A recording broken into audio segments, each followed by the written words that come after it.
Hello everyone. 14ನೆಯ ಪ್ರಶ್ನೆಯನ್ನ ಗಮನಿಸಿ.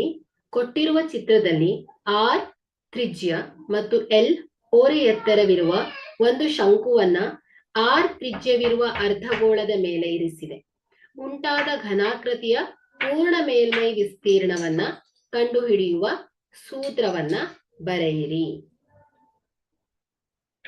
ಇಲ್ಲಿ ಘನಾಕೃತಿ ಏನಾಗಿದೆ ಮಕ್ಕಳೇ? ಶಂಕು ಮತ್ತು ಅರ್ಧಗೋಳದ ಸಂಯೋಜನೆಯಿಂದ ಆಗಿದೆ ಅಲ್ವಾ? ಸೊ ಹಾಗಾದ್ರೆ ಇಲ್ಲಿ ಶಂಕುವಿನ ಪಾರ್ಶ್ವ ಮೇಲ್ಮೈ ವಿಸ್ತೀರ್ಣ ಏನ್ ಹೇಳಿ? Pi R l. ಮತ್ತು ಅರ್ಧಗೋಳದ ಪಾರ್ಶ್ವ ಮೇಲ್ಮೈ ವಿಸ್ತೀರ್ಣ ಏನ್ ಹೇಳಿ? 2 ಪೈ ಆರ್ ಸ್ಕ್ವೇರ್ ಅಲ್ವಾ? ಸೊ ಹಾಗಾಗಿ ಇಲ್ಲಿ ಪೂರ್ಣ ಮೇಲ್ಮೈ ವಿಸ್ತೀರ್ಣವು ಶಂಕು ಮತ್ತು ಅರ್ಧಗೋಳದ ಪಾರ್ಶ್ವ ಮೇಲ್ಮೈ ವಿಸ್ತೀರ್ಣಗಳ ಮೊತ್ತವಾಗಿದೆ. ಸೊ ಏಕೆಂದರೆ ಅವುಗಳ ಪಾದಗಳು ಏನಾಗದೆ ಮಕ್ಕಳೇ? ಒಂದಕ್ಕೊಂದು ಹೊಂದಿಕೊಂಡಿದೆ. ಸೊ ಆದ್ದರಿಂದ ಒಟ್ಟು ಮೇಲ್ಮೈ ವಿಸ್ತೀರ್ಣ ಏನಾಗುತ್ತೆ ಮಕ್ಕಳೇ? Pi R L plus 2 pi R square. So ಇಲ್ಲಿ ಎಲ್ ಅನ್ನೋದು ಓರೆ ಎತ್ತರ, ಆರ್ ಏನಾಗಿದೆ ಮಕ್ಕಳೇ? ತ್ರಿಜ್ಯ. Thank you.